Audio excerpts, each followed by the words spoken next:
ഇവിടെ ഇൻട്രൊഡ്യൂസ് ചെയ്യാൻ പോകുന്നത് സ്മാർട്ട് സേഫ്റ്റി ബ്രേസ്ലെറ്റ് ആണ്. സ്ത്രീകളുടെയും കുട്ടികളുടെയും സുരക്ഷയ്ക്കായി ഈ ആശയം മുന്നോട്ട് വയ്ക്കും.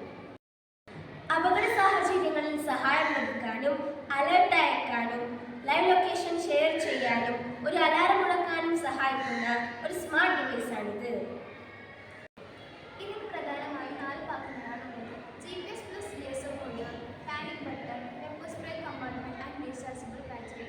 എന്തെങ്കിലും അപകട സാഹചര്യങ്ങളിൽ ഈ ബ്രേസ്ലെറ്റിലെ പാനിക് ബട്ടൺ പ്രസ് ചെയ്യുമ്പോൾ ഒരു അലർട്ട് മെസ്സേജ് പോലീസ് സ്റ്റേഷനിലേക്ക് ഫോർവേഡ് ചെയ്യപ്പെടുന്നു. GPS plus laser monitor location share ചെയ്യുന്നു. കമ്പാർട്ട്മെന്റ് അത്യാവശ്യഘട്ടങ്ങളിൽ രക്ഷപ്പെടാൻ ഉപയോഗിക്കും. ഇതിൽ USB റീചാർജബിൾ ബാറ്ററിയാണ് ഉപയോഗിക്കുന്നത്. സ്ത്രീകളുടെയും കുട്ടികളും നേരിടുന്ന ഒരു വലിയ പ്രശ്നമാണ് ഇത്തരത്തിലുള്ള സുരക്ഷാ പ്രശ്നങ്ങൾ. ഇതിനു പരിഹാരമായാണ് ഞങ്ങൾ ഈ ഐഡിയ സമർപ്പിക്കുന്നത്.